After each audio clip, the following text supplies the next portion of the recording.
Hey folks, this is Jimmy here in Strange, Vermont, up on Paleo Mountain. It's early in the morning. It's raining out. The weather's changing. I have a few pretty interesting stones here I'd like to show you. Here's my Phoenician.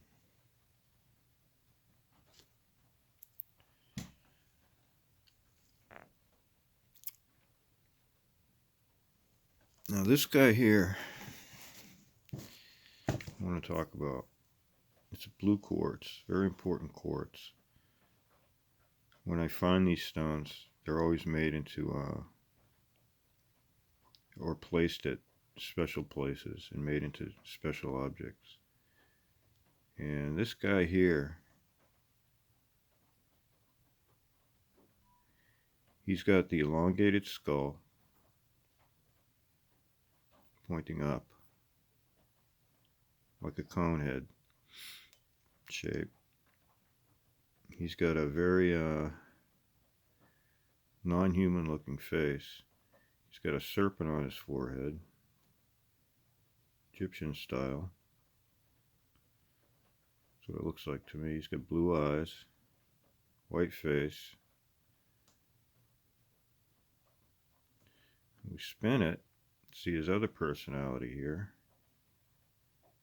We got this guy.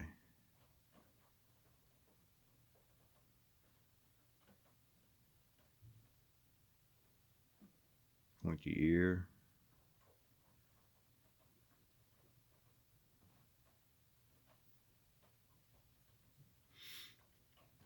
Very special stone. And this guy is the Phoenician, I call him. I found him at the stone wall, the old serpent wall. And there was an inlaid eye in here that fell out. Yeah, this thing is a huge knife blade.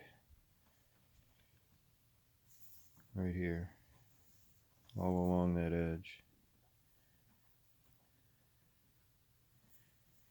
And I call him the Phoenician because of the shape of the helmet. And it is a blade. It was slid in between some stones in the serpent wall. It was slid right in there. This is my orangutan.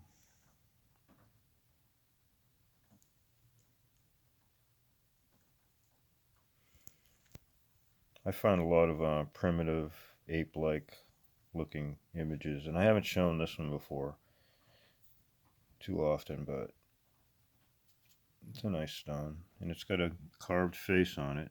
It looks like an orangutan to me. I call these the Atlantis stones. I find some with gorillas and chimpanzees on them, things like that. Mammoth, elephant. Here's what I believe is the face of one of the red-headed giants. I find these faces, these images, it could be one person. It could be one very famous being in the past. All these images were carved into, but the faces are very similar.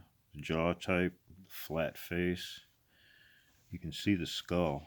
This is a double image, like a yin-yang figure almost. You can see the skull, the shape of it. And the other one had the elongated, went up this way, more like a cone head. There's another face in it on this side, more human.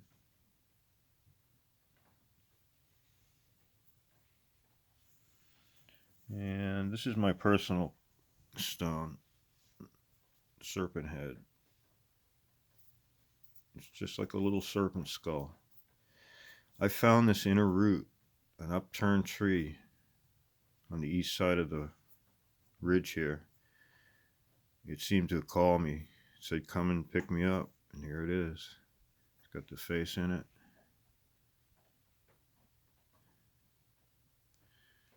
This beautiful stone. I pulled it out of the tree root and cleaned it off. I could see the color in it. And it was right at eye level too. When the tree pulled up, the roots came up, and you could walk right up to the bottom of the tree, and there it was, sticking in the dirt, in the roots. I had to pull it out. It was like it called me. I never would have found it if I wasn't searching that day. But I keep this stone with me, and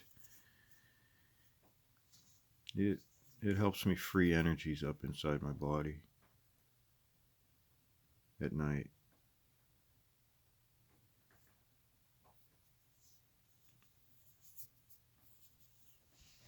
That's what I use it for.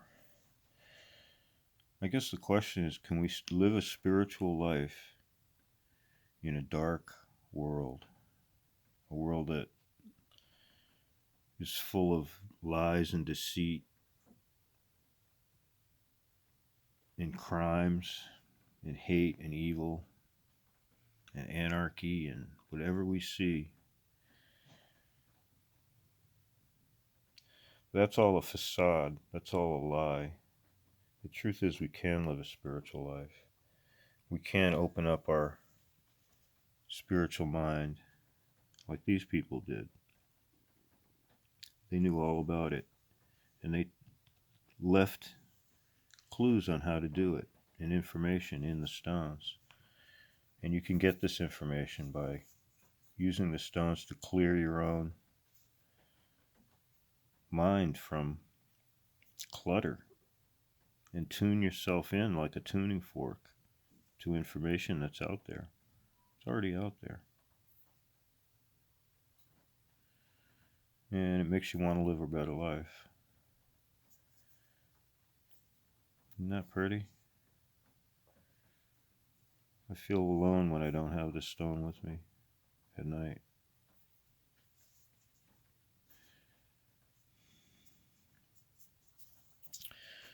Well,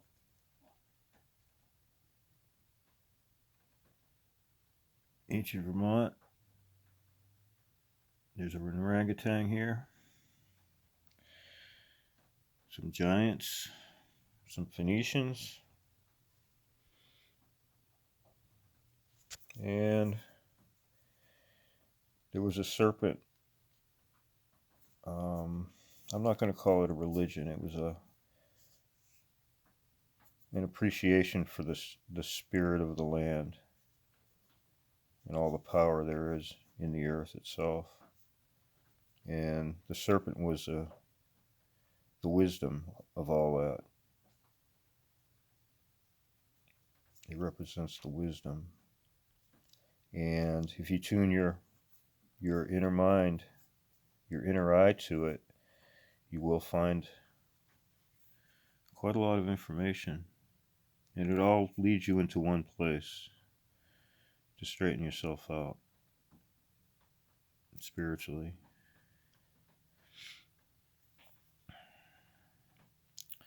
And who knows, maybe we're all from the stars. Maybe we're all star children. I don't know.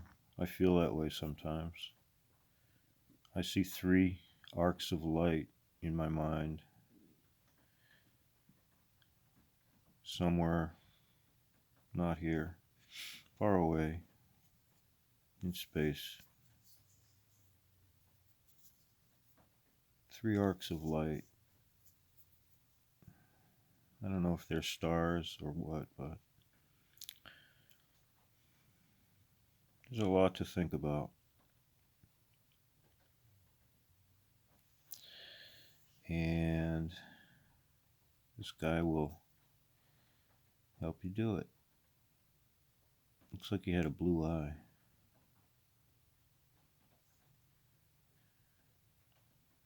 Blessings all from Jimmy here on Paleo Mountain. Y'all have a good evening. Thank you for listening.